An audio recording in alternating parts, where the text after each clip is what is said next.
loves to do there. We subsisted on secular, but I killed a mouse. Well done. And I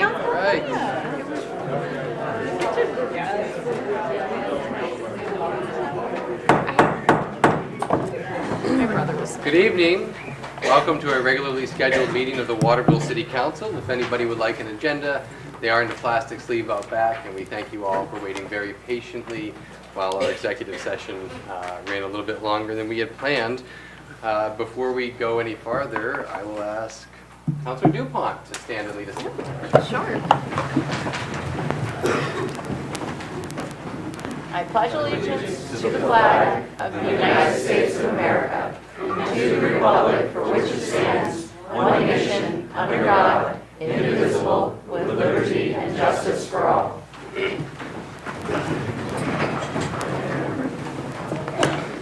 Thank you. To get things started here, I do have a mayoral proclamation in recognition of our wonderful Waterville Public Library, and I see our library folks here, and I'm glad you could make it.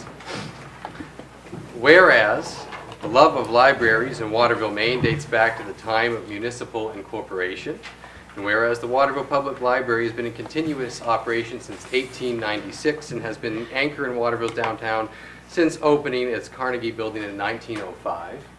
And whereas the library offers free access to knowledge, information, and learning opportunities, allowing each citizen, if she or he chooses, to acquire the skills, knowledge, and inspiration to live a happier, healthier, and more prosperous life. And whereas at the Waterville Public Library, residents and cardholders have access to more than 6 million items in a variety of formats, and can connect with opportunities to participate in diverse creative programming ranging from job fairs to art shows and to story times. And whereas the library, in addition to presenting temporary and permanent art exhibits as well as a full calendar of free events and activities for all ages, will offer workshops for children and youth designed to encourage creative thinking, artistic expression, and a lifelong love of art and creativity in the community. And whereas the Waterville Public Library is a well-used municipal resource circulating more than 11 million items since its opening more than a century ago, and is a welcoming, safe place for every citizen at every stage of life. And whereas the Waterville Public Library has been designated as a finalist for the 2017 Institute of Museum and Library Service Medal, our nation's highest achievement of libraries and museums, honoring excellence and innovation in service to communities. And whereas it is appropriate that the City of Waterville recognize the value of the service that the Waterville Public Library provides to our community and beyond, free and open to all. Now therefore I, Nick Isgro, Mayor of the City of Waterville, do hereby declare the date of April 26, 2017 as Waterville Public Library Love Day. And in recognition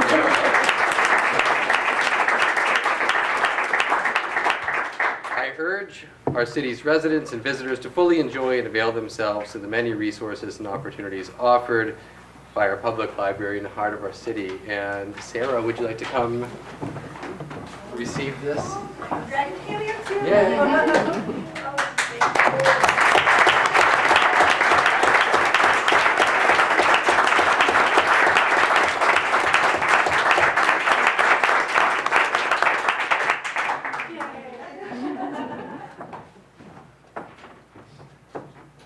All right, next up is Community Notes. Community Notes is a time where if anybody has something they would like to say or speak about or comment on that is not already on the agenda to be discussed tonight, we would ask that you come up and just state your name, tell us who you are and where you live and what you have to say. And we do just ask that you try to keep the comments in 3 minutes or less, particularly if there's a lot of people who would like to speak. So we can get through and make sure everybody has a chance to do so. And I see, yes. Could I make a brief comment? Of course you could. Thank you. So inspired by our last mayoral proclamation that was to commemorate Child Abuse and Neglect Prevention Month, I wanted to recognize some of the institutions in our community that are actually doing the work, this critical, important work for our community and our children. Among those institutions are, of course, the library that was recognized here today. They serve as a safe space for families. They provide a lot of programming. I wanted to recognize the police department under the leadership of Chief Joe Massey as well for their very valuable leadership in protecting our most vulnerable residents. I wanted to recognize schools, institutions, and the many ways in which teachers and administrators are on the front lines of protecting vulnerable children every day, and recognize their work on cutting-edge research on ACEs, adverse childhood experiences, which of course include abuse and neglect, and thinking about how this childhood trauma impacts people over the course of their lifetime, and the ways in which intervention from teachers and administrators can help with the healing process that can also have lifetime effects. There are many, many institutions, Waterville Area Boys and Girls Club, the main home for Little Wanderers, but I also really wanted to emphasize the Kennebec Valley Community Action Program. So I wanted to invite Heather to come up to talk about the programs that they're doing in our community. Hi, I'm Heather Marrow. I'm a resident of Ward 6, and I live on Autumn Street, but I'm also board president for KVCAP. And we have Kristen Plummer here, and although we missed the last meeting, child abuse and neglect prevention is an ongoing thing. So I just wanted her to give you some numbers for Kennebec County. So, and to describe why the pinwheels. You'll see them all around the city, and that's what it's for. It's for child abuse and neglect. So she's got some alarming numbers. It's just going to take a few minutes, but this is just Kennebec County, confirmed substantiated cases. So this is Kristen Plummer. So I'm going to start share with you. Oh, do I have to use the microphone? It's really not for the speakers, it's for the camera. No. So you don't have to get ready. I'm not sure that's any better. So I'm sure you've seen pinwheels. There's a great display of them not far from here. Pinwheels for prevention started through the Prevent Child Abuse America coalition. And the symbol, I know there are a lot of ribbons for particular causes. The symbol really suggests that the sort of whimsical childhood that we want children to have. So the happy, healthy childhood.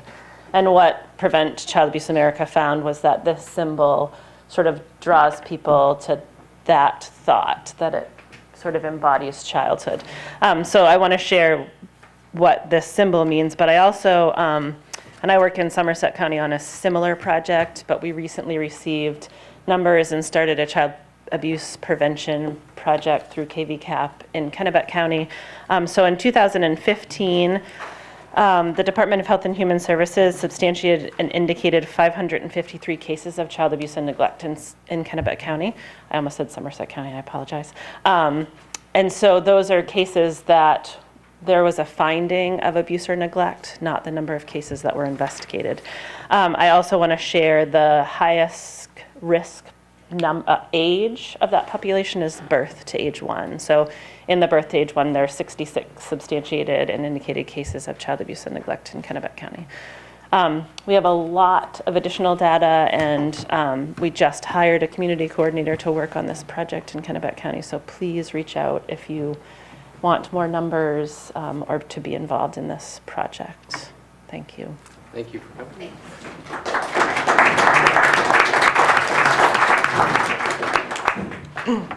My name's Scott Mack. I live here in Waterville, but I'm actually here on behalf of the 4th of July celebration. I don't know if anybody have heard, but I'm glad to announce that we have found a new location.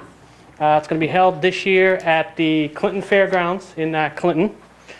Please look forward to updates as now we can start planning, and the website will be updated. Also, I'd like to invite you all to this Friday night, April 21st, starting at 8 p.m. at the Winslow VFW is our annual dance and silent auction. We have a live band, R Factor 13, which plays classic rock. We'll be coming out. The dance runs from like 8 to usually 11, 12. We have a lot of great auction items donated by local businesses. The cost is $10, and don't worry, you can actually make a donation at the door at the night of the dance. Again, that's at it's going to be at the Winslow VFW, and it starts at the band starts at 8. Doors open around 7.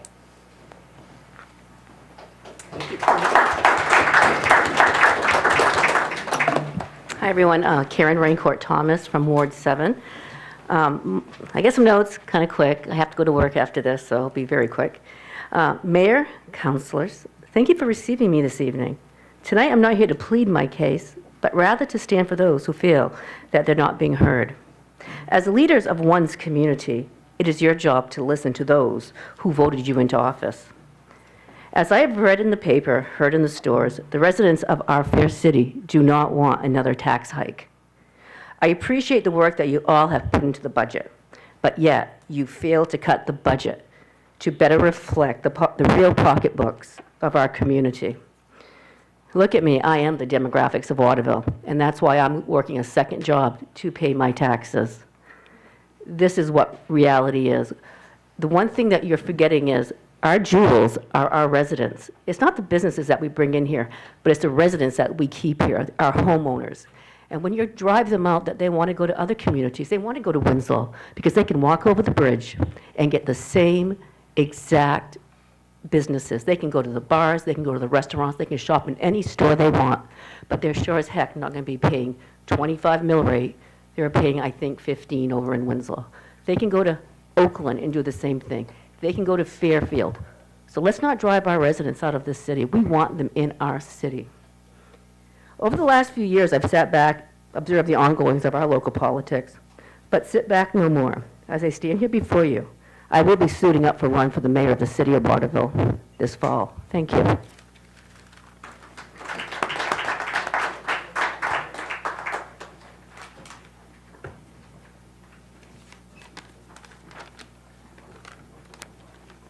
Hello, my name is Jim Scott, and I live in Ward 4, and I've been a Waterville resident for 8 years.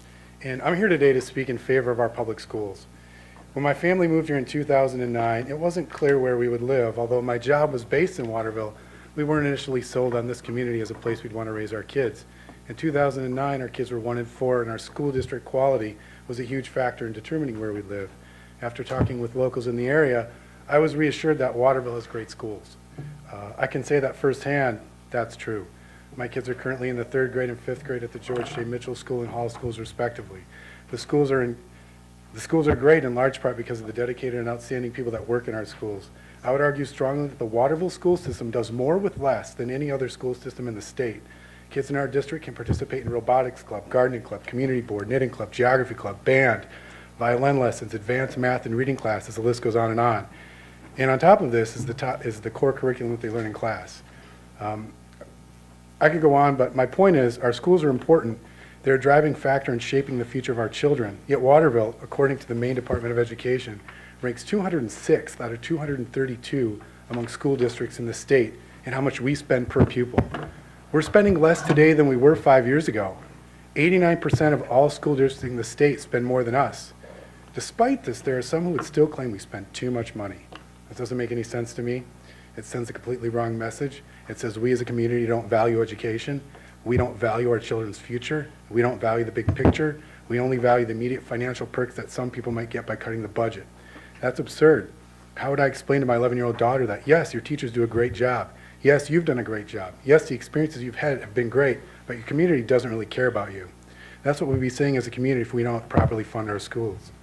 Now I'm in the position of being the one that potential new employees ask, so how are the schools in Waterville? I don't want to have to tell them that they should actually live somewhere else if they care about their children's future. They might still work in Waterville, but all their disposable income will get spent elsewhere in a different community, one that cares about their kids and their kids' future. If the school budget is cut, it may very well be the case that Waterville could be dead last in the state in spending per pupil. What a political accomplishment that would be. Maybe you're one of those people that doesn't buy my logic, or maybe you don't have kids. Maybe you don't think you have a vested interest in what happens with the school budget, but maybe you have a house. You might find it useful to know that research done by the Bureau of Economics found that public money spent on schools increases residential property values. In fact, a $1 increase in per pupil state aid increases aggregate pupil per housing values by about $20. So that's a factor of 20. That's a pretty good return on investment if you ask me, if you're paying attention. Thanks for your time.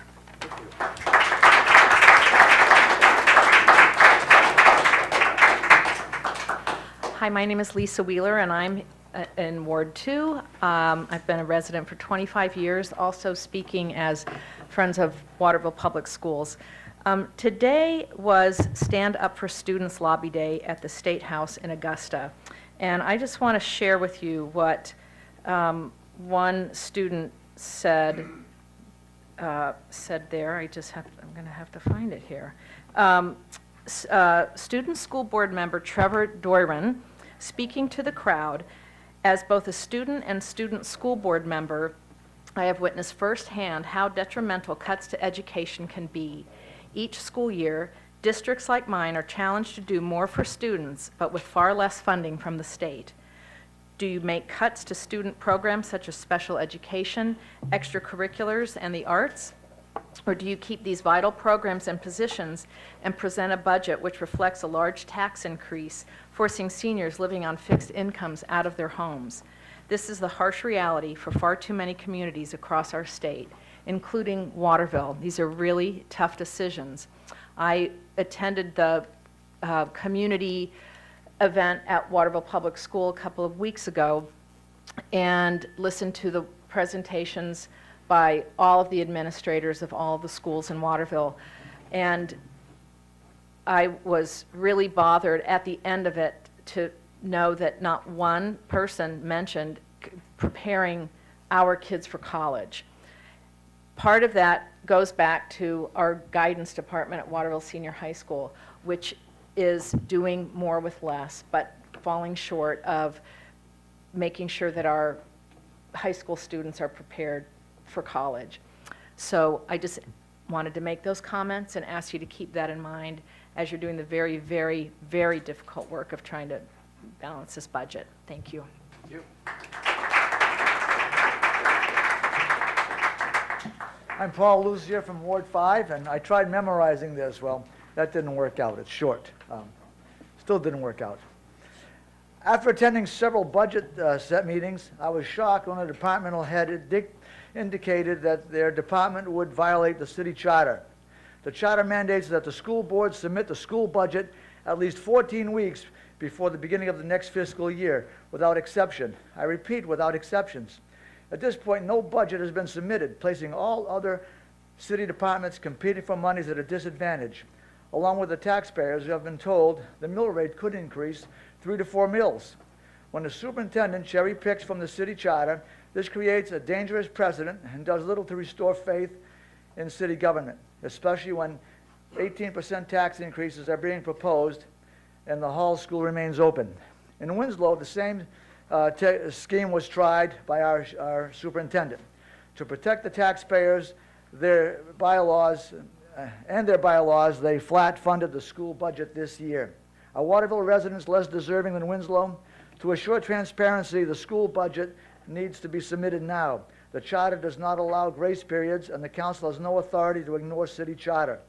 On another note, I've noticed residents, most of which are likely making triple digits, advocating for tax increases. Demographically speaking, residents who earn triple digits are a small minority in this city. I wish it wasn't so. I challenge everyone who is proposing to raise taxes to lead by example.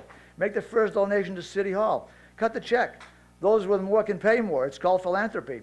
Who here is willing to make a $500, $1,000, or $10,000 donation to City Hall so that the middle class and our low-income residents aren't forced from their homes? If you truly believe in maintaining the status quo and that our city operates at 100% efficiency, then lead by example. Cut the check and make a donation. Advocating for taxes on those who cannot afford to pay more is an injustice. Philanthropy is more honorable than forcing residents who are paying more than their fair share of taxes from their homes. Thank you.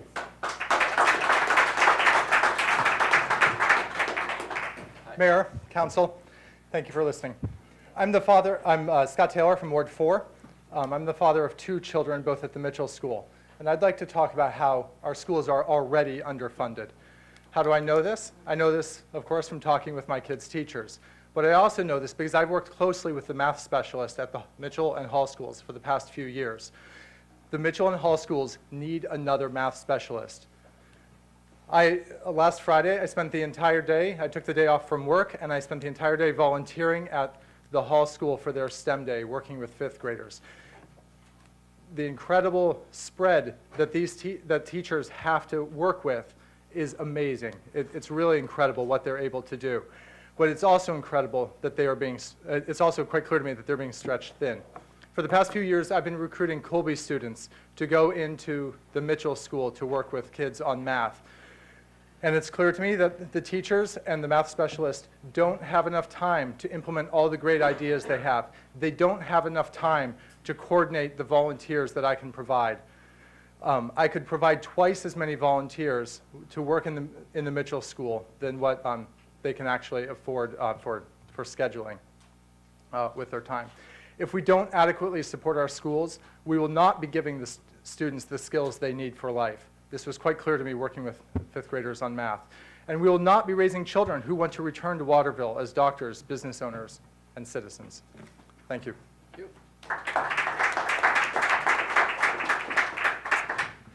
Hi, my name is Brendan O'Keefe. I'm a resident of Ward 6, and my wife and I have lived in Waterville for 10 years.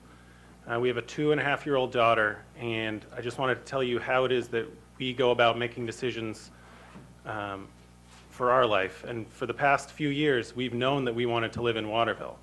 But as our daughter gets older, the most important thing to decide whether or not we're going to live in this town is going to be the schools, and it's not going to be the tax rate. Our daughter's education is more important to us than the rate that we're paying for taxes. So if we get the impression that the schools are not good or not as good as a neighboring town, that's just about the only thing that's going to make us move to another town. Is if we were convinced the schools in a neighboring town were better, that's where we're going to live. But we'd rather have that place be Waterville. Thanks.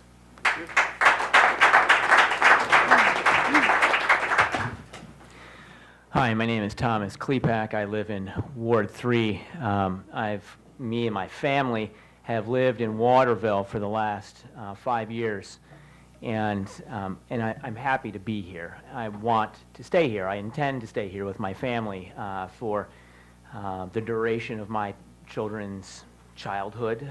One is 7 and in the first grade with Daniel French at the George Mitchell School. My daughter is 5 and will be attending George Mitchell School in her brother's footsteps when she comes of age. I don't want to repeat a lot of the things that have been said here today that I had intended to say, but which I agree with. I think it's important to take first a hard look at the numbers, at the data, and then follow it up with conviction. I do have a few numbers here that were not mentioned previously. So one of the whole list of things that were presented at the special meeting of the school board several weeks ago. There was a presentation by a taxpayer in Ward 4, Scott Jones, and it was an excellent presentation. If you can track it down, you should, because it has an excellent analysis of the school budget. Some of the striking things that were said in that, we heard about how Waterville ranks 11th in per pupil spending, 11th percentile, pardon me, in the state. And I heard one of the other speakers earlier today talking about how people were fleeing Waterville for Winslow. Winslow, perhaps that's because Winslow is 33rd in the state in terms of per capita spending on the school budget. I can tell you for a fact that many people that have young children consider the quality of the schools first and foremost when they move to a community. The question that I would ask is, what do we want Waterville to look like in 5 years, 10 years, 15 years, 20 years after my children have gone through the school system and are in college, presumably because they've benefited from an excellent education here in Waterville? And then do they stay in Waterville? Is Waterville the kind of place that they want to raise their children? Change takes time. Change takes investment. It takes bravery. Are my wife and I rich? Certainly not. Does property tax take planning, and does it hurt? Absolutely. But I am committed to the notion of a stronger future for Waterville, and it starts with schools. So a lot of people have talked about how the school, I've read and heard about how people think that the school budget is bloated. In inflation adjusted dollars, so in 2000, some numbers from Scott Jones' presentation. 2013.8 million school budget. In 2016, 2017, 21 million. However, if you were to adjust that for inflation, it's only $14.7 million in inflation adjusted dollars. So, is it time? You can wind it up by just giving you the warning. Yep. So, I guess I'm done. You know where I stand. And I would advocate to the city council, the leaders in this community, both elected and de facto, walking about as citizens who hope to lead their fellows by recognizing the importance of a well-funded school district in the city. Thank you.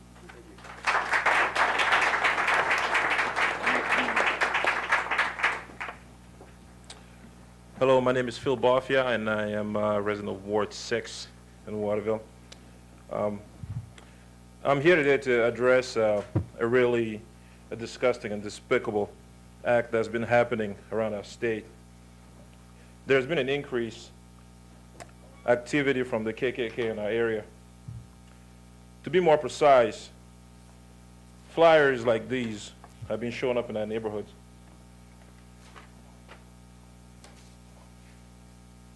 As an African American, I'm very concerned about the reappearance in Maine of one of the country's most notorious hate group. The reason I stayed in Maine after graduating from the University of Maine was in large part due to the welcoming nature of the people of Maine. And in addition also, the safety that the state provided to the people who were looking for a safe place to raise a family. That safety is now being challenged by the resurgence of a group well known for its extremist views and racial intolerance. Last weekend, my daughter, who was only 8 years old, came in after playing with her friends in the neighborhood to tell me that there was an old woman outside our house in a white vehicle taking pictures of my home. At first, I didn't make a big deal of that particular incident, and then I remembered that I've observed same behavior for a couple of women driving around my house and taking pictures.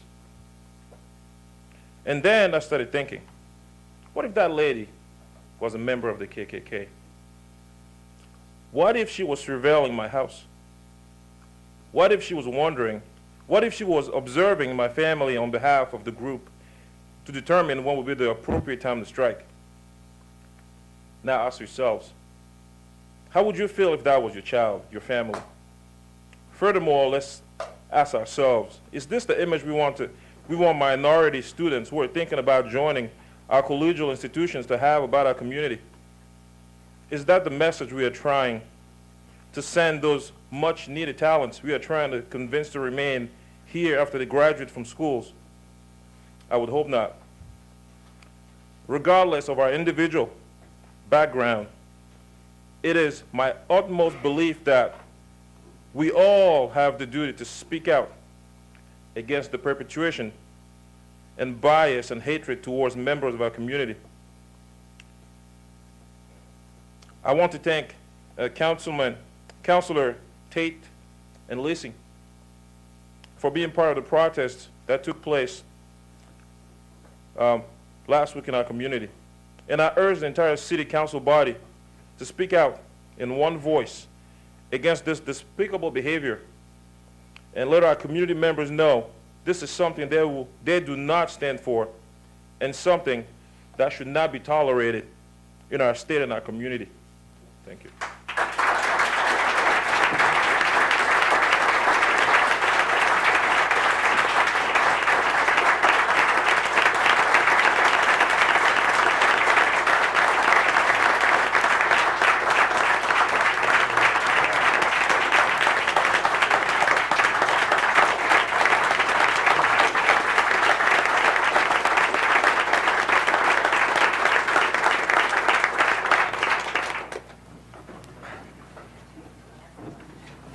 I'd like to clarify for the record that Councilor DuPont was also present at the rally.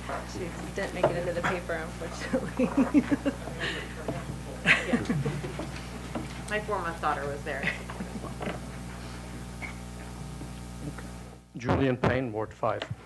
I would like to say I moved here in 1993. I've been in the city for 25 years. I'm an immigrant, now a U.S. citizen, family, double immigrants. The first thing we looked at when they offered us Waterville was the crime rate. Coming from England and Canada, they said Texas, Baton Rouge, or Waterville. And I said, Waterville, Waterville. And the realtor showed us the house, $1,000 a year. We said, we'll take it. We would not take it now for $3,000 a year. And that is the concern. Both kids went through the schools. I worked in the schools. I volunteered in the schools. And I'm concerned how you will get the paycheck with a prohibitive mill rate. There's a point that tips the balance. Anyway, notes from not across the pond, but from across the river. Last year, I was at the Winslow Council meeting last week and got some feedback and had the pleasure of attending. Last year, Winslow saw their first mill rate hike in 8 years, 0.25, putting them at 15.74. It has been pointed out that they broke into savings last year, but so did we. The following thoughts were echoed at a council meeting. The school committee, who have the responsibility for fiscal management, is not working. Changes must be made. Long-term goals need to be set. Great analysis and care is taken at the city level, and the same is needed at the school level. We share the same superintendent. Winslow is flat funding the schools this year, a freeze on any additional funding. They also have their school budget on their table. They demanded it. Revenue sharing will not come back.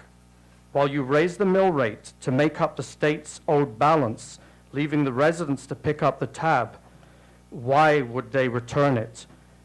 When we struggle but step up to the plate, you are fostering the status quo and actually killing any hope of revenue sharing coming back. It has become apparent this week there are many unheard voices in the community. We have overwhelming silent support. Many business owners and high rollers fully support us, but the resounding echoed comments are they would never voice their opinion at a council meeting or publicly for fear of boycott or recrimination. I have heard suggestions of a few councillors, coupons to help the elderly stay in their homes. If you knew the elderly, you would know they don't like handouts.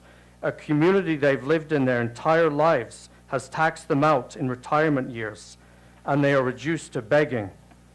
This formula does not help families struggling with college bills and no employer to fund a large percentage of the bill. I pose the question, if there was no petition last year and our present mill rate was 24.6, do you think the city and schools would not be asking for the 2 mil each again this year? I would like to commend my councillor, Nick Champagne, and say how impressed I am watching him at budget meetings, questioning the status quo, bringing fresh eyes to the table. Julian, just Okay. And opening up books and examining conflict. Last line. Those who advocate for a mill rate hike are individuals on six-figure salaries or are in the business of education. This brand of Democrat, the few out of touch with money who advocate for the struggling middle class to pay more, resembles and depicts George Orwell's Animal Farm. Thank you.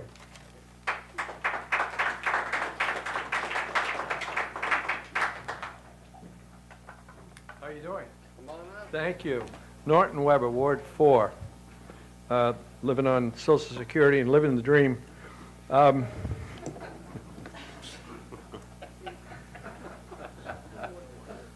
First of all, thank you. In 1961, Ron Brown, who was Bill Clinton's Secretary of Commerce, you might remember him, died in a plane crash, came to my house in Farmington. Don't paint us all, okay?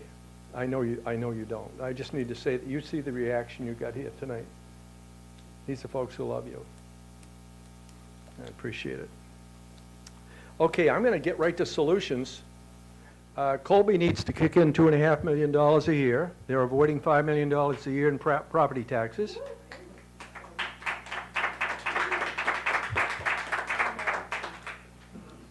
See that as being a big help. I'm also going to recommend, and I've recommended this before, a $1 million a year budget decrease over 15 years. This is like 1.5% or so. If you do it over 15 years, it's no big surprise. Every department gets cut. There are no, I'm not against the school, the police, or anything else. Everybody gets cut. You got to get it back in line. $1 million a year for 15 years, and if Colby is kicking in $2.5 million a year, this makes sense, and I think it works. Waterville and Winslow need to consolidate. One town, okay? In my opinion, I think a lot of savings could be done that way. Personally, I'm not against, I want to see more money per student spent, but not at the top. I say eliminate the superintendent's office. You know where that came from for me with the governor. So I'm with that. Radio Shack is closed. Family Dollar is closing. Folks, we got to do something. We got to get some retail. We got to get some commerce going. That's where taxes come from. You don't spend the money and then tax. Spend and tax. Spend it. No. Yeah, you have to have the money first. I'm really disappointed that the parking lot over here and the hotel are contingent on whether or not the dorm is going to be built. I've already emailed everybody on that. I feel like we were misled. If that parking lot is the contingency for that dorm, that deal needs to be stopped right now, because that was misleading, for me anyway, if anybody else feels that way. Forgive me, Lord.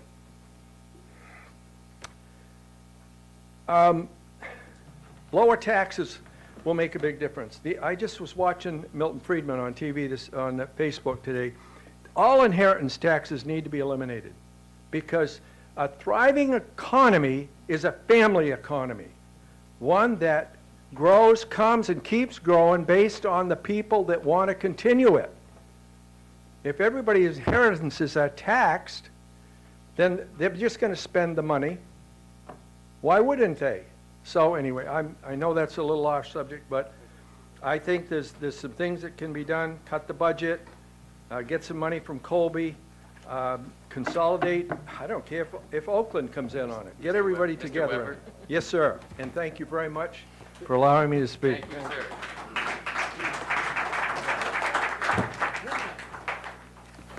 Don't worry, I won't tell you all of this. But I want to let anyone in this room know that I'm a phone call away, and if you would like to see and review any of the documents that I have, you are welcome to do so. I have a stack of pictures that I'm willing to share with anybody on the board as well, or council. I'm sorry, I'm used to a board. I'm from Sydney. However, I believe I am allowed to speak here tonight, because for the very short term, from now until a few days from now, I'm still a business owner in Waterville. A business that I've had to shut down, as many of you know. Not sure if many of you know the reason why. So bear with me for just a moment.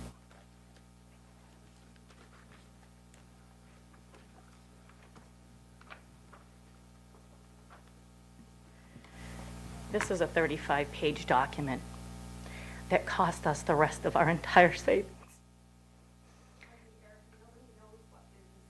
I'll get there. I'll get there. Don't worry, I've got this. I got this. I'm not feeling very well, so my brain doesn't function the way that it used to, but you'll understand that in a minute, too.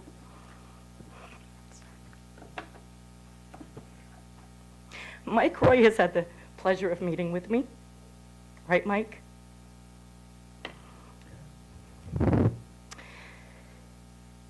This document is an air quality, mold, asbestos, and help me, the other thing, bacteria report on a building that I was given a go-ahead from this city to occupy. It's called an occupancy permit. And when you go for an occupancy permit, you're trusting that that building is safe.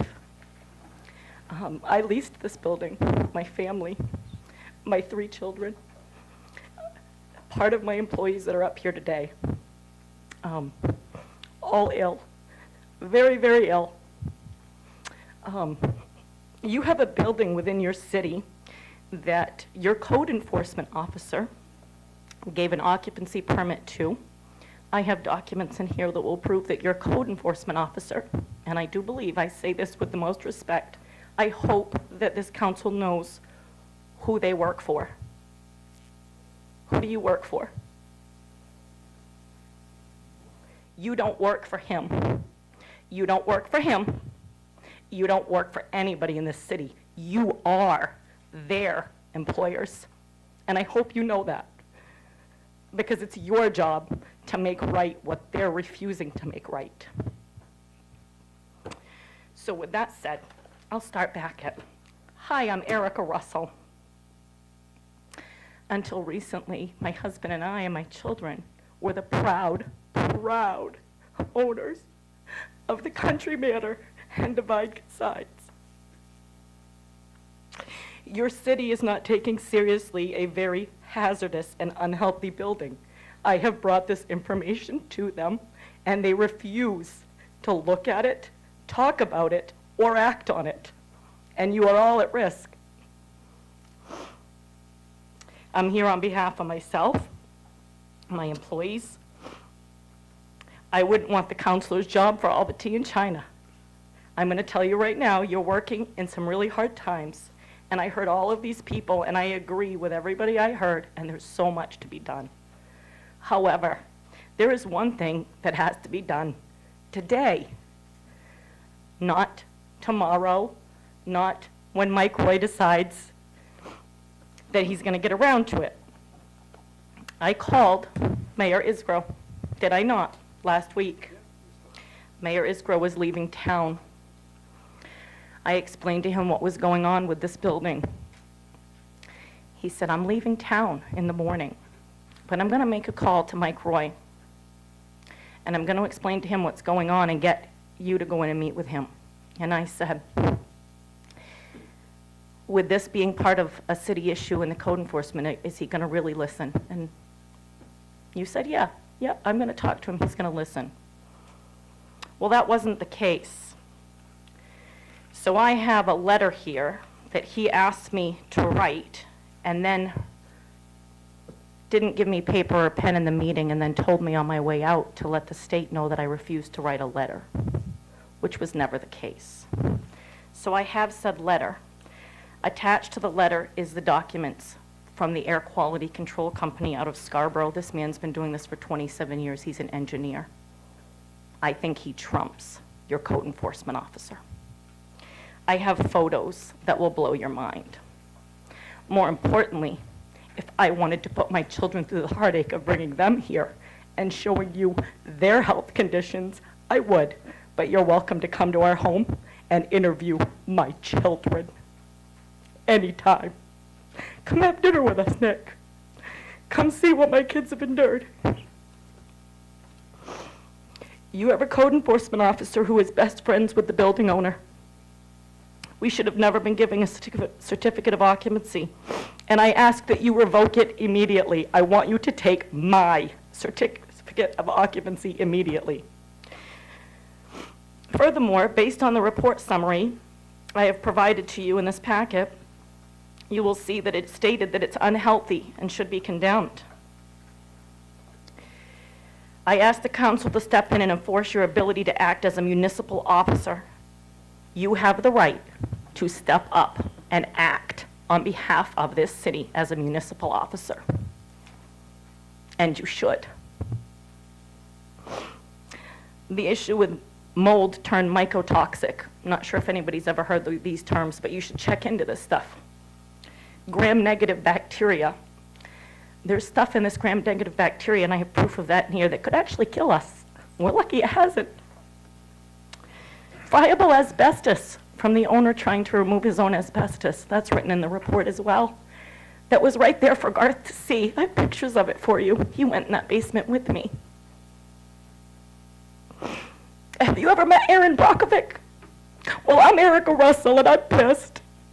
My family's been decimated. This town is doing nothing about it, and it's been brought to your attention. And I'm going to implore this council to do their job. I could spend hours and hours showing you this and only share a portion of the atrocity that they call the manor. There was a great flood in the manor before we rented there, but that wasn't disclosed to us.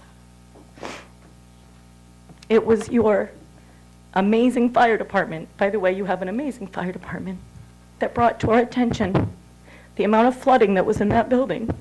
But that was too late because we were there and we had invested our entire lives. And it's all sitting in that building, and the man is absolutely, unequivocally taken our lives. And your city's okay with that. Or at least a few people in the city. I hope you're hearing everybody here that's concerned about things within this city going on, and I want to ask that you do a couple of things. I want you to look up endotoxins. I want you to read about mycotoxins. I want you to read about gram-negative bacteria as well as asbestos, because when you see the levels in this building, you will be surprised that I'm able to speak to you as well. You have a report for everyone. I have the summary of the report. I couldn't make copies of 39 pages for everybody. No, that's fine, but I will finish this up with, I'm assuming you recognize this fellow. This is your code enforcement officer, and this is the owner of my building. I have a lot more information that I won't make public for you because I'll hold that for a little while, but you're going to want to see it. I also will read to you the concentration and types of airborne fungal spores are at a level where the structure should be considered uninhabitable or safe for occupancy. That's the nicest way he put it in this report. I'll let you read all the bad stuff.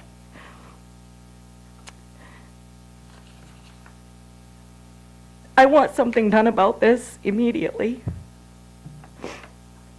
I don't have a lot of energy, and I don't want to go around suing people. That's not what I'm here for. I want to be working. I want to be serving meals. I want to be standing next to my kids, telling them how proud I am for all that they've done. But I can't do that. So I'll tell you, I'm putting the city on notice that either you do your job and you do something about this, or I'm going to sue the city of Waterville. Thank you.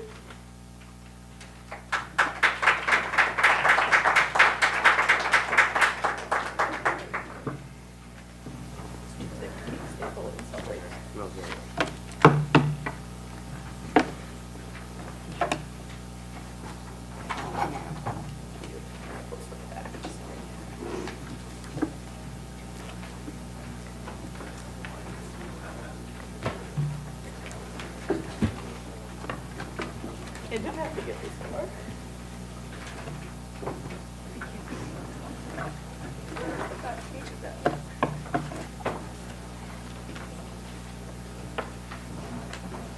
And just so everybody can see, Michael, your report, right. sir.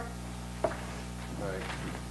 We're going to move on to the approval of the consent agenda. Can I get So a moved. motion for the approval of consent agenda? Can I get a second? Second. All those in favor? Okay, unfinished business, order 58, 2017. Move to read by title only, please. Second. All those in favor? An order providing for a lease for parking spaces, Front Street. Move to adopt. Second. And Michael, there's going to be a motion to postpone this until we get the final contract, is that correct? Please. We'll wait for that. Make a motion to... To table to the next meeting? Oh, yeah. Before you do, I just wanted to announce disclosures. I will be abstaining from this vote as I'm an employee of A.E. Haas and Engineers. Adversely affected by that. That's right, Steve wasn't here to take care of it. Yeah, I know. We're just, it's all right. We're abstaining also, yeah. From the Resolution 73, 2017 on the special amusement license to the president. Oh, for, No? And well, 58. actually, I want a clarification Okay. around that, we'll get to it, because, but, For now, order 58? yes. For now, for Just order 58, 58, yes. Okay. Right. All right. Motion to postpone To the next meeting? to the next meeting. Okay. Second. All those in favor? 3 in favor, 3 abstentions. On to new business, Resolution 68, 2017. A resolution providing for a lease of airport facility Airlink Academy. Be it resolved by the City Council of the City of Waterville, acting as municipal officers as follows. That the existing lease with Airlink LLC be terminated and a new lease with Airlink Academy of 497 square feet of leased area be entered into and according to the terms and conditions as provided for in the attached lease document. Airlink Academy will lease space in the main airport terminal building for the purposes of operating a flight school. Move to adopt. Second. Discussion. We've had a lease with Airlink for quite a long time. They've run a charter business out of the airport and a flight school. And now what Klaus, the owner of Airlink, would like to do is just do the charter business. And so he's now formed Air New England, which is your second item, the next item on your agenda, and sold the flight school part of the business to Air, what's the name of it? Airlink Academy. Okay, so Airlink Academy is a new owner. Air New England is the former owner of Airlink. So Airlink basically split into two groups. It's an important activity at the airport, so I'm hopeful that you'll approve both leases. I was just curious about some more information in terms of the history of the lease agreement and the rate that is outlined in this. The square footage rate was established a number of years ago when we did kind of a survey of what lease rates are. So it's a rate that we stuck with, although there has been an escalator built in, so much percent per year. I'm sorry, I don't remember what it is, but the lease, 2%, thank you, Nick. 2% per year is built into the lease.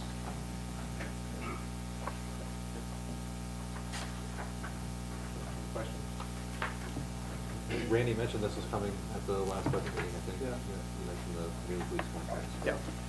Is there any comment from the airport committee? Is that something they would have an opinion on?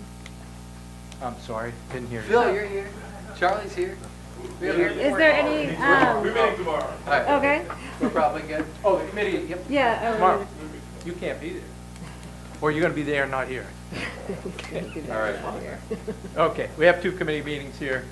Well, the parking committee meets here tomorrow, by the way, and the airport advisory meets at the airport tomorrow night at 5:30, I think. Parking committee's at 5. Okay, All right. so no comment from them. No comment from them. All those in favor? All in favor? None opposed? So that brings us to Resolution 69, 2017. Move to read by title only. Second. All those in favor? A resolution providing for a lease for airport facility Air New England. Move to adopt. Second. Any further discussion on this? All those in favor? Next is Resolution 70, 2017. A resolution providing for a closure of Common Street Farmers Market. Be it resolved by the City Council of the City of Waterville, acting as municipal officers as follows. The city agrees to close Common Street every Thursday afternoon from 11 a.m. to 7:30 p.m. from April 27th to November 16th for the 2017 season. Move to adopt. Second. Discussion. I'd like to ask a point of clarification. So I understand that this is a transition that has been worked out because of the changes going on downtown, but I also understand that there have been concerns raised about the possible impact on the park space. So I was just wondering would there be a chance to reevaluate this? It does read from now through the end of November, but I wondered if we would have a chance to revisit this should it prove to be a problem? That is certainly up to the discretion of the council. Am I correct on that, Mike? That's right. That's why we're here. Yeah, but I think just Councilor Tate's point was, if, like, say we try it out and say they wanted to look at it sooner than November 16th, if there was an issue, the council could certainly make the decision to bring a new resolution forward to reevaluate this, should they choose. I mean, certainly, It would be difficult in the middle of the year. but hang on, I want to be technical here. Difficult for the farmer's market, but not difficult procedurally should the council choose to make that decision. Thank you for that clarification. You're certainly welcome. Is there any discussion from the council on this particular item? Did you want to say anything about the history of how this location was decided and chosen? And I'm sorry. yeah, could you say more a little bit about the history of how this location was decided upon? Because I know this was not like a last weekend, the decision that was made. This has been ongoing since last summer, I believe. Yeah. Right. Right. The site was chosen last summer, but really the question comes, who has the right to close the street? Myself, the police chief, the code enforcement officer?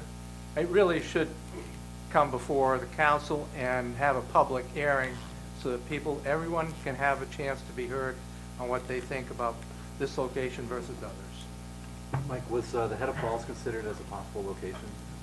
Well, I think it was last year, when people were meeting about the fact that the site was going to have to move from the concourse. Head of Falls was definitely discussed.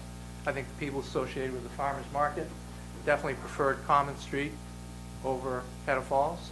Just makes more sense to me. It seems like we almost have like a fairground down there anyway. It seems like a nice open area to maneuver in and out. Certainly a lot of parking down there as well. Yep. And I guess that's why I was curious to let people know what the process has been since last summer in determining what would the farmer's market. And I'm glad to see the farmers market folks are here, because I know they were involved heavily in these discussions, and I'm sure that they'll have some commentary on that, because I believe part of that was their success in being in the heart of our downtown and kind of being part of that revitalization and attracting people to the downtown. So I don't think it would be inappropriate to actually have you come on up now and talk about your perspective, since this is kind of your thing. Sure, yeah. Talk Is about it why appropriate for me to give you guys a map now? Yeah, absolutely. Okay, so I just printed out a map. I know there's been a lot of concern about the grass, so just starting off, this is our plan of how we're set up, and I think it actually has very minimal effect on the grass.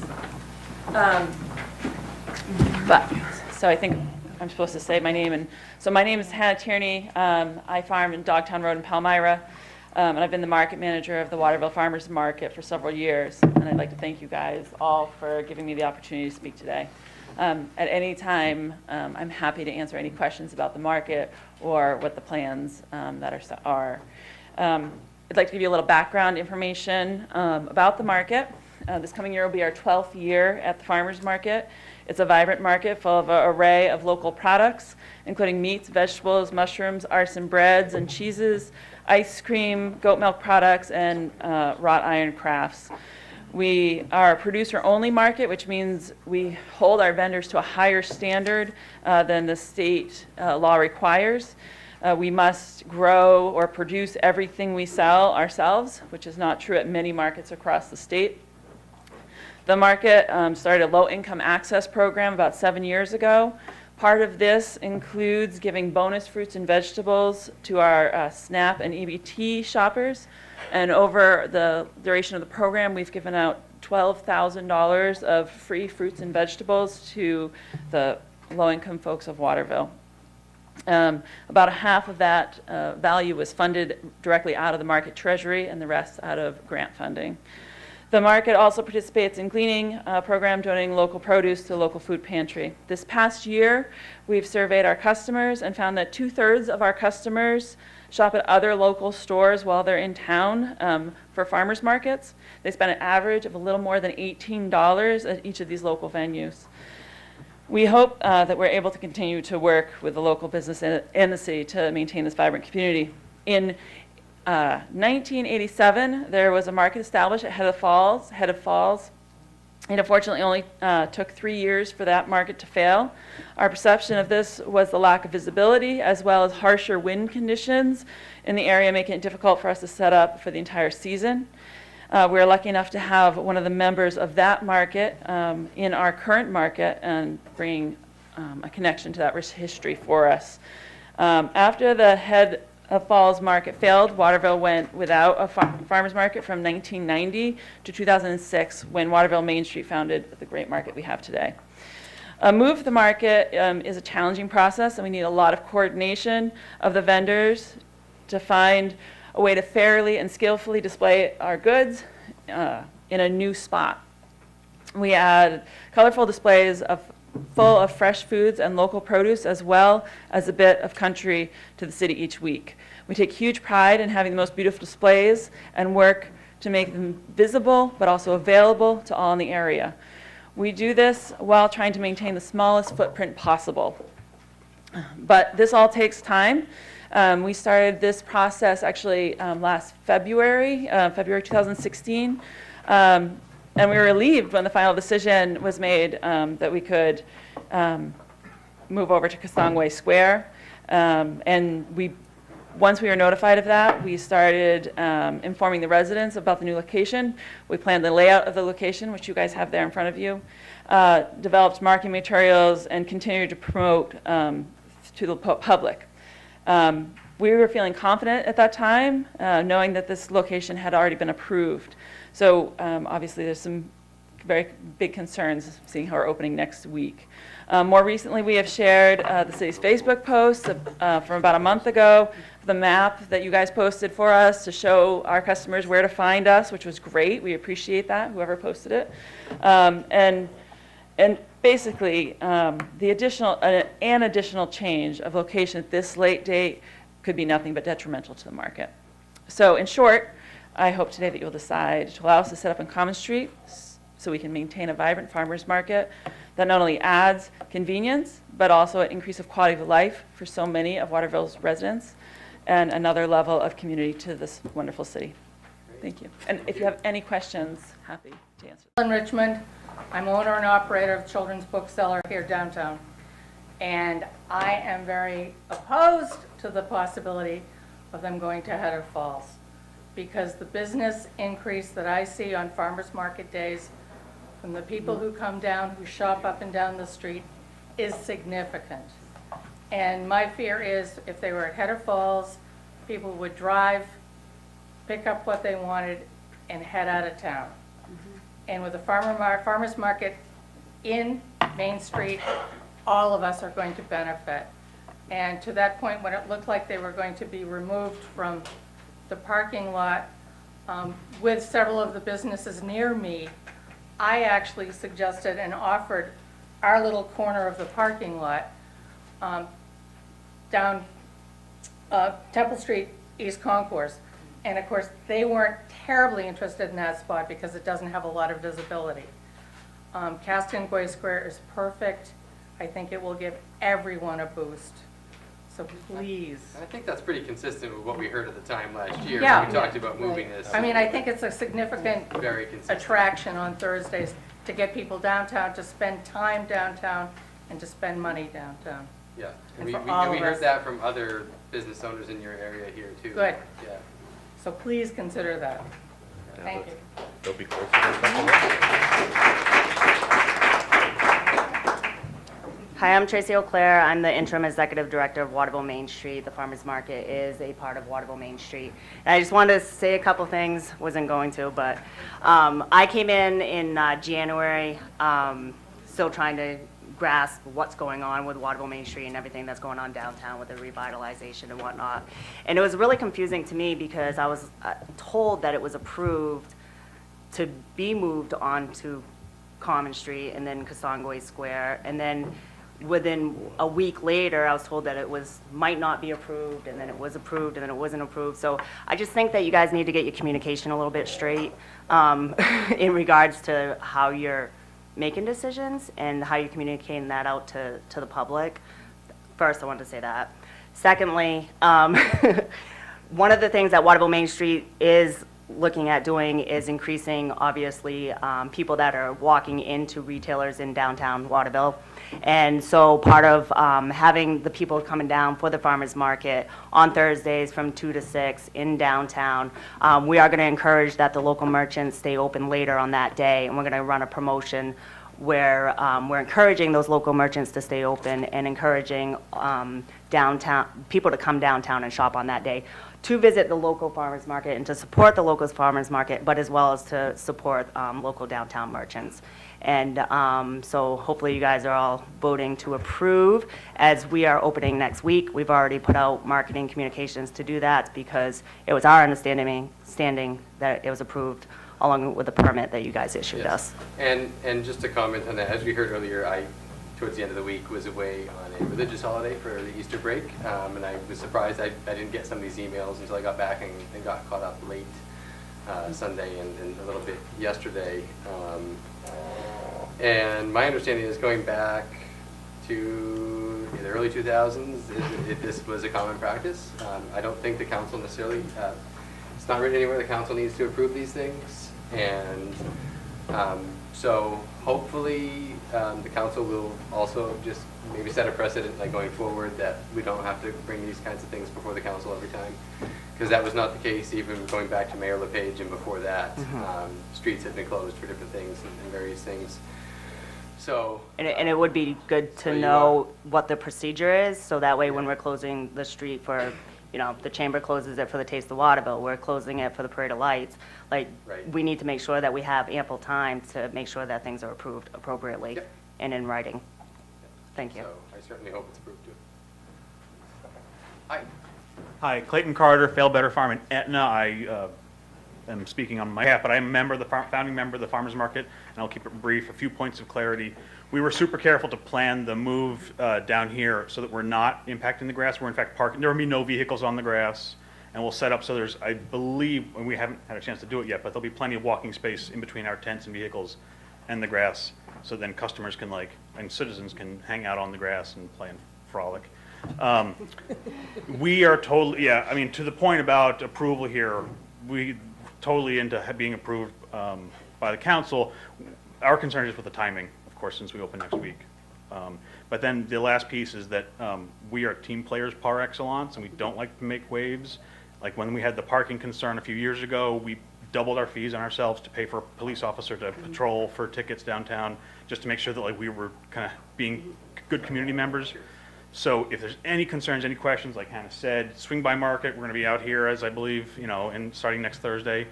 Give us a call or an email. All of our contact information listed on the Farmers Market webpage. If there's any questions, we're happy to answer them. Thank you so much for all the work you do. Thank you.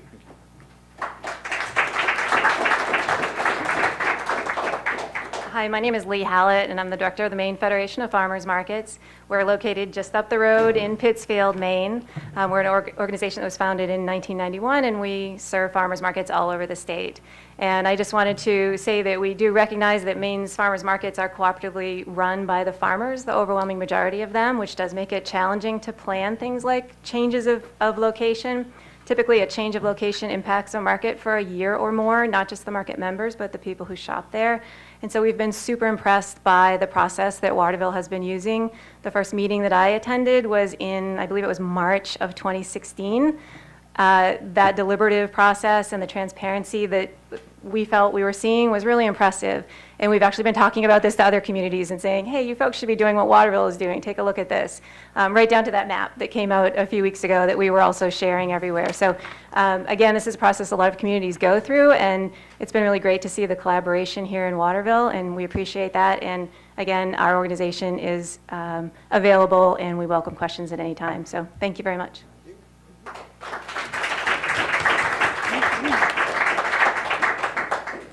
Jill Hodsden. My husband and I own a building on Common Street, and we bought the building 38 years ago, and it was a derelict building, and we renovated it to make it thrive in the only green space in downtown Waterville and the historical square. Our concern is that we're going to be shut off, our clients are going to be shut off with no access. We can't tell them to go park on the waterfront. We have no place, and today it's the farmer's market, tomorrow it's the Taste of Waterville, then it's the arts people. I mean, we're back in the cycle we were in before, where it's one activity after another. So how do our clients get to us? So we have renters in our building, we have tenants in our building, and they have like 75 customers a day. And we need access, and we would like a discussion as to how we fit into all this, being landlocked. We're taxpayers, we've been taxpayers for 43 years in downtown Waterville, and it seems that the taxpayers are being overlooked for nonprofits and people who don't pay taxes. So what do we get for our tax money? And if we have a fire issue, how are the fire people and police going to get to our building? I mean, these are all things we would like to discuss, but nobody seems to want to discuss it with us. Now, I will say this, Jill, and maybe I'm wrong, and Al, you can correct me. I know Mike and I were told last fall that someone had talked to Al, that Al was fine having the farmer's market there in Conway Square. So certainly my apologies. Well, you can have the farmer's market there, but I need access to our building, you know? Yes, and my apologies on behalf of the city. That was not the case. It was certainly our impression that one of you had been asked about it and that felt okay and comfortable having that farmer's market there. Well, the farmer's market is okay. It's how do we get to our building? How do our clients get to our building? You know, Right, I guess it's just hard to this laid out. I understand what you're saying, and so we will have to obviously work with you, and we certainly want to. So we're going to get a reduction in our taxes because you're deflating our building? But in some ways, it's just too bad it wasn't brought up a year ago, I guess, when you were asked. So do we tell our clients you can't come on Thursday, and then, oh, it's the Taste of Waterville, don't come on this Wednesday, and now it's something else, don't come on this Tuesday? You know, it's creating a hardship for us and our tenants. There was a general conversation about the farmer's market here. They have an objection. Didn't have time to even think about it, and we didn't have our customer, our tenant downstairs. The tenants that we have now that have all the traffic. We have a tenant downstairs, and we should have been involved in February when the discussion opened, because we maintain the sidewalk, we shovel the snow, we pay the taxes, and we weren't brought into the conversation at all. One conversation, about a year ago. Yeah, it didn't dawn on me. Sure. Anyway, those are the concerns. Thank you. Thank you, Jill. And actually, Jill, it was your letter that I think that prompted us to bring this before the council to have these discussions. Yeah, Norton Weber again. I'm glad that the Hudsons are here. And now, Jim, I spoke to Mr. Mitchell before the meeting, and then the lady from the bookseller. I think more of that, I'd like to hear more of that, okay? I was downtown, 25 years, 362 days. And, but what I wrote down before I came tonight was I was opposed to the market in the square for a couple of reasons. And first of all and I had heard about the Hudson's concern. And this week is the first time I hear about the moving, that it was going to be down here. Judy Caney had my wife and I on the original Farmers Market Committee when she was mayor. And it went down to Header Falls. So I've been involved with this for quite a while. And what Jill said is where I'm actually at. Taxpayers need to be taken into account on this. In all due respect, the folks that are coming down here, they're not taxpayers in Waterville. Most of them, they may be. I don't want to. The other thing is, what about a different day?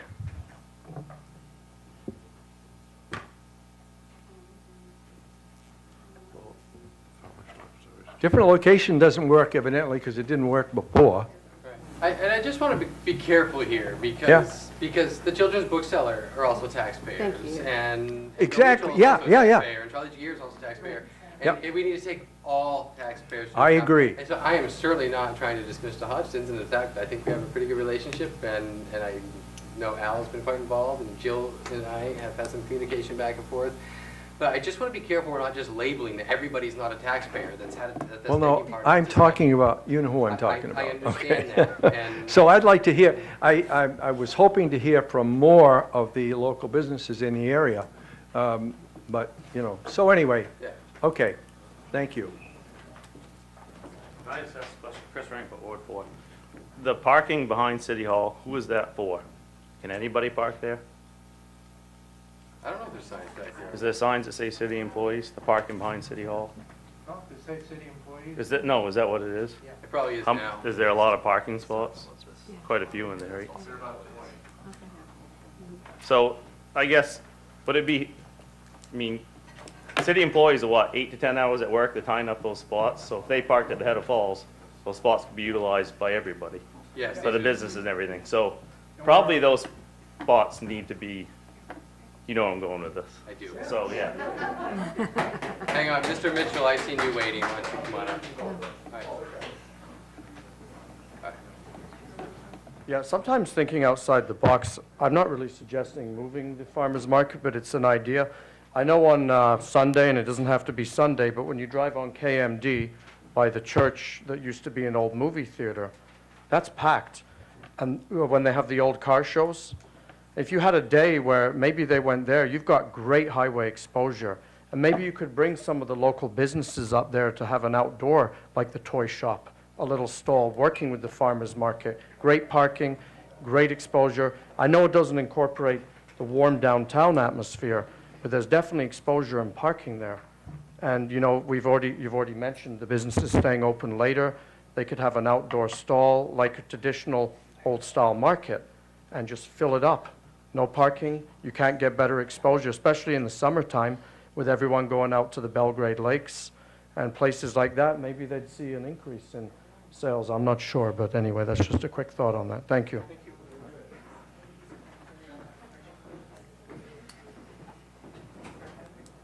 Good evening. My name is Bill Mitchell. I live in Ward 4. I've lived and worked in Waterville my whole life. Excuse me. Have 2 businesses in downtown and 3 or 4 buildings in downtown, 2 of which are on Common Street. Now, one of my businesses is on Common Street as well. It's interesting, you know, looking back over the last 18 months of the discussions that we've all been having about the revitalization of downtown, it seems to me a common theme has been attracting more people to our downtown, right? And we can talk about taxes all day long and debate that issue to death, and it's sensitive to all of us. But at the end of the day, what really drives economics are bringing people into our downtown. Now, I think that Head of Falls has a lot of potential at some point in time, but right now, it doesn't feel to me like it's a place that a lot of people want to go hang out. That may change at some point in time. To bring the farmer's market to Head of Falls, I think would be detrimental to the farmer's market. For all the reasons that were talked about a few minutes ago, which I think you were spot on in your point about having the farmer's market in the middle of town versus at Head of Falls where people will drive, buy, and leave. That's exactly contrary to what we're trying to do in our downtown. And so, and you know, it's interesting, over the last 18 months, there's been talk about permanently closing Common Street. I hear those discussions, and there may be people in this room that feel that Common Street at some point should permanently be closed. I don't happen to agree with that, not just because I own property and a business on Common Street. I just don't think that we should landlock ourselves like that. We can have complete flexibility to utilize this gem of a park however we so choose. You know, last year I attended a wedding in Castongway Square. It was awesome. And I told Matt Skian, you guys should be promoting this and encouraging this kind of interaction. We were very fortunate the city was gracious to allow us to have 4 outdoor concerts free to the public. And it was hugely successful. It's right smack in the middle of Castongway Square. I think Castongway Square this is exactly the kind of thing we should be doing in Castongway Square, the farmer's market. It will encourage people to come to our downtown, to mingle walk around our city, which, if I'm not mistaken, is exactly what we've been hoping would happen through this reinvigoration and revitalization of our downtown.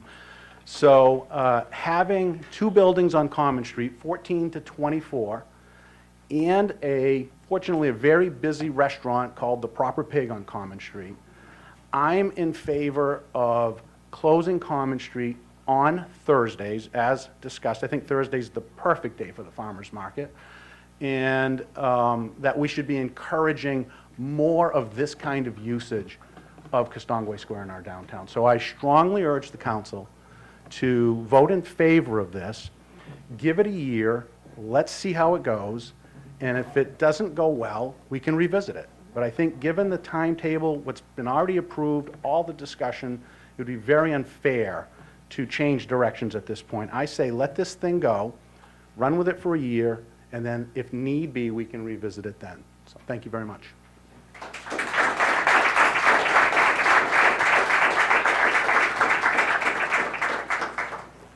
Thank you. I'll be very quick. I'm Jean Coons of Kennebec Cheesery. I'm the treasurer of the farmers market.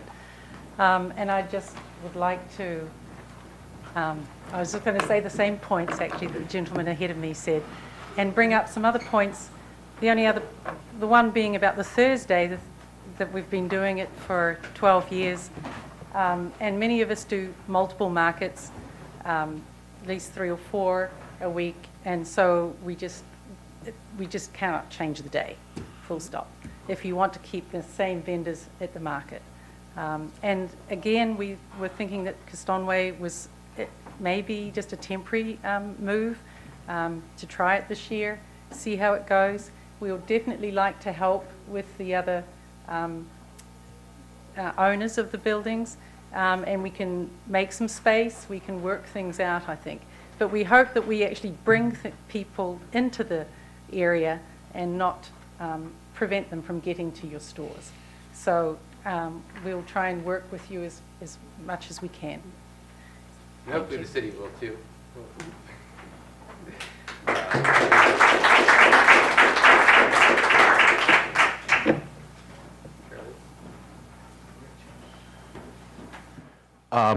I have a business and 2 buildings on Main Street. We're all very enthused about the farmers market on Thursdays, and I'm certainly in favor of that.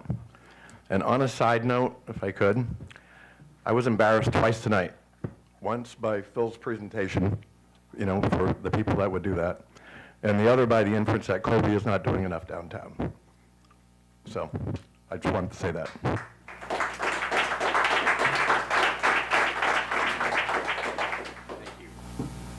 Is there any other discussion on the closure of Common Street? Just wanted to disclose that I'm an employee of A.E. Hodson Engineers, and I will be abstaining from this vote. Okay. All those in favor? All in favor, 1 abstention.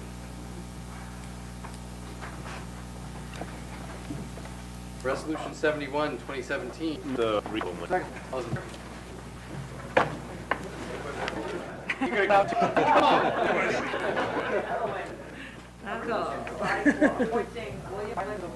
to adopt. Second. William Violet here. I can't hear what's going on, I'm sorry. What? All right. We can't hear down here. Oh, sorry. A resolution providing for appointing William Violet to the Waterville Sewerage District Commission. Move to adopt. Second. All those in favor?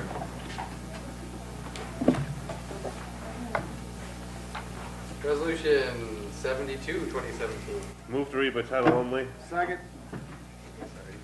That's okay. All those in favor? A resolution providing for renewal of the special amusement license to SNL Productions Incorporated doing business as Mainly Cruise. Move to adopt. Second. Any discussion? Caught him. All those in favor? What? I didn't even ask all those in favor before voting.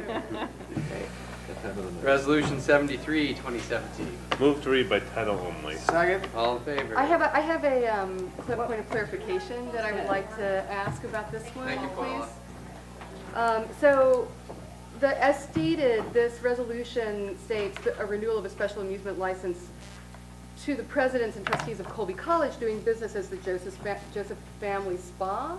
It's my understanding that Colby College contracts for all of its restaurant and food and catering services, and that Joseph Family Spa and Colby College are actually separate entities. The reason I need that clarified, obviously, is that I'm an employee of Colby College, and so whether or not I abstain from this really depends on the answer to that question. So in my experience at Colby, all of the food services have been provided by contractors. So I would just like a point of clarification around that. It's my understanding that the liquor license is issued under the president and trustees of Colby College and also the Joseph Okay, Family thank Spa. you. And because of that, when the liquor license is issued under that name, that's the name that the special amusement license has to be issued under as well. Okay, that answers my question. Thank you very much. So I will abstain from this vote. As will I. Whatever it takes. Any discussion on this? All those in favor? The resolution 74, 2017. Move to read by title only. Second. All in favor? A resolution providing for issuance of a special amusement license to Washburn Enterprises LLC doing business as T&D's Outback Tavern. Move to adopt. Second. Any discussion? All in favor? Next, resolution 75, 2017. Move to read by title only. Second. All in favor? A resolution providing for sale of city property parking lot. Move to adopt? I'll move to adopt. Second. What do we got here? Michael?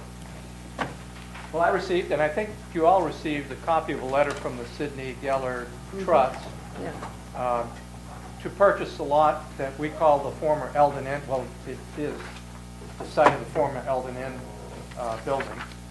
Bruce Fowler is here representing the trust, if you have any questions and if he wants to speak. But Bruce is in charge of the Sear Professional Building that house where Sailor T is, and he's responsible for helping the tenants in that building find parking spaces. So he's very, very interested in that lot the city owns. We purchased it long before I got here, I think probably 15 to 20 years ago. And it's been a gravel parking lot. Well, it's not used very much for parking. Our intent, as I told Bruce last week, is definitely to improve it for parking. I'm not sure if that would mean pavement for this coming summer or not, but certainly we would put gravel and grade it down. And it would be available for public parking because we've discussed this a few times at the parking committee level too. So I guess my recommendation to you at this time is that we not entertain selling it, but we develop it as a public parking lot. Bruce, did you want to add? Well, I'll explain what the trust is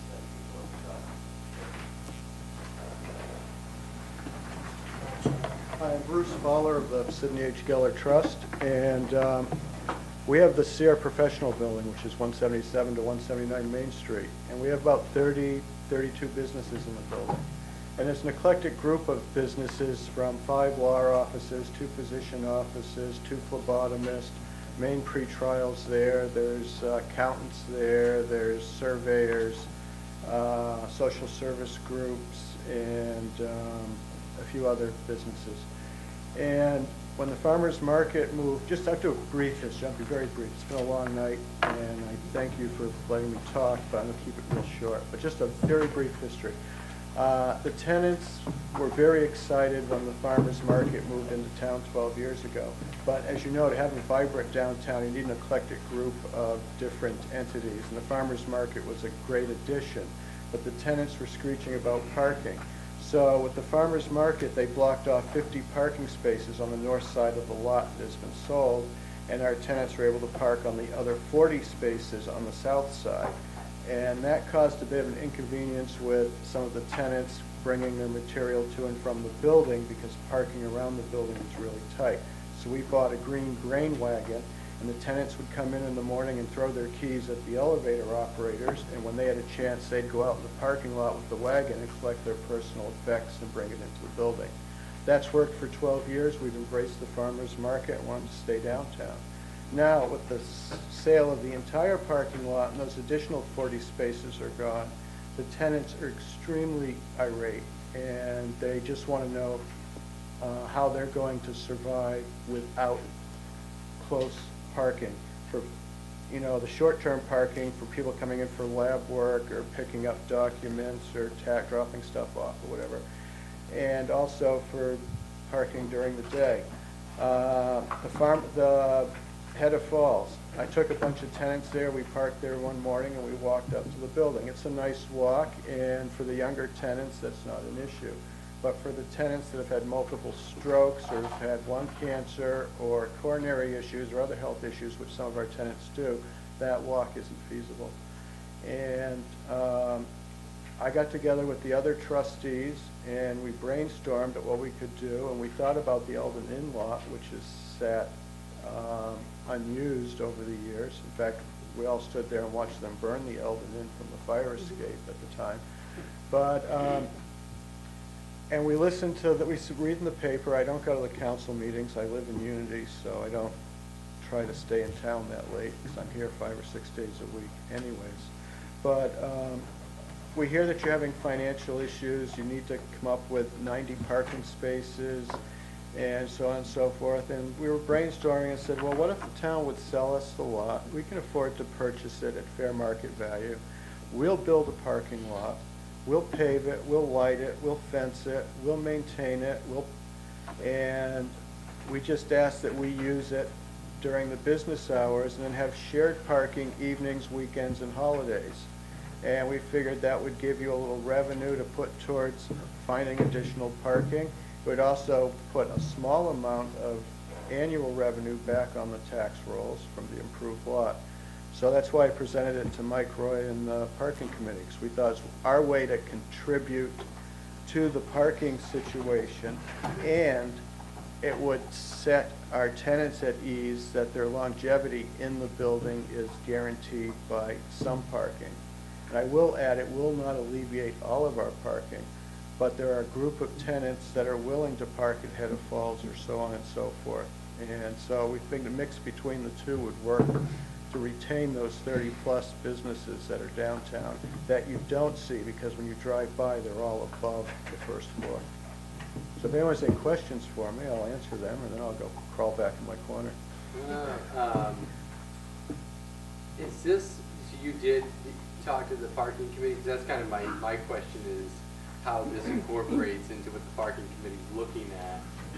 I did. Into kind of long-term strategy. At the last parking committee meeting, they were suggesting that I bring this to the council also, and then the parking committee was suggesting that we throw it back to them to review it after I met with you folks. But I can't speak for the parking committee, I'm not on it. So that the council would recommend it. So as the council representative in the parking committee at the last meeting when this was presented, I asked the chair if the parking committee would be making a recommendation. Unfortunately, he's no longer here to explain the proceedings of the meeting. What I was instructed was that the city council would have to direct the parking committee to make an explicit recommendation on this issue. I think it's a complex one. I think there are really clear benefits to selling this lot, including revenue for the city, taking out the expense, but I also think there are clear drawbacks in terms of accessibility to the parking. So I think this needs a broader conversation than we are equipped to have right now, and I would like to recommend that this be turned back to the parking committee for an official recommendation. I would second that motion. Is there any discussion on I don't know if I did that procedurally the correct way. We took it as we understood that to be a motion. Okay. Is there other discussion from the council as far as that recommendation? I mean, the parking committee meetings are open and public, Right. and we could disseminate all the information and have a series of discussions, or however the chairs of that committee see fit. Yes, my question would be, what is the timetable for a recommendation from the parking committee would be? They meet tomorrow? We meet tomorrow. Next council meeting. But I mean, they could potentially take a couple, I mean, I assume, even if this takes a couple meetings, you're okay waiting a couple meetings to have them get a proper recommendation. Oh, definitely. Yeah. I mean, you would probably rather have it be at least well vetted than have this council now just say no. Can't make everyone happy, but I want everyone to have their say, and I want some type of quasi-consensus sense with everybody. We're trying to be good neighbors with everyone. Yeah, it's a creative idea, and I know I would feel more comfortable because of it, not to make it sound not urgent, but somewhat of a lack of urgency to have it better vetted. Yeah, I'm not trying to railroad anything. No, I don't I'm think not trying to pull a shady, fast deal. We don't take it But, down. but I also say that, sometime in the very near future, the entire parking lot across the street is going to disappear. And it is going to cause an impact on our buildings, not just our building, but TD Bank and all the businesses. I'm concentrating on our 30-plus businesses on the corner that are severely impacted. So that's why we're pushing a little bit. I want to just add, to make sure everyone understands, if the park committee were to come back and recommend to the council that the city sell it, it has to be put out to public bid. Okay. You can't just sell it. Why? We did that to Kobe. Yeah. So. Yeah, you could. I'm just saying. Why are we going to change well, now? I think the point is the council ultimately has the final say, not me. Correct. Not It my- would not be a binding recommendation. It would Correct. be simply a recommendation to the council. Yeah, exactly. They could come up with a recommendation that changes the terms. The council could change the terms. There could be no terms. They could say no. But Okay. Well, thank you for your time. If you have any questions for me, feel free to holler at me. I'm downtown every day. Parking meeting tomorrow at For the mayor, hang on, we haven't voted on it. Could I get I'd like to call for a vote on the motion to recommend it to the parking Direct the committee. parking committee to make a recommendation. Could I, we're going to vote on that motion to recommend it to the parking committee. All those in favor of said motion? All in favor? Great. I have no idea. I don't manage it before. Motion to adjourn. Cut Mike out. Mike's like, I'm out. Mike, the lights are still blinking. Not done yet.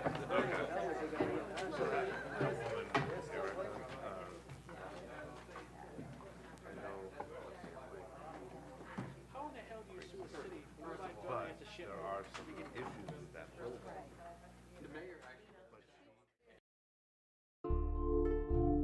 And I came here in 1986 to run it for myself, and I signed the papers, and I was owner of the Red Barn Incorporated.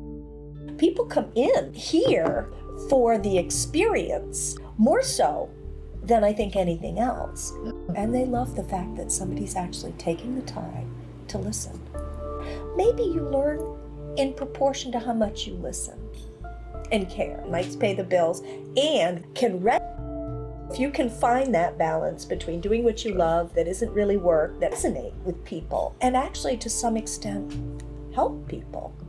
Without my customers, I would be doing what I don't love, guaranteed.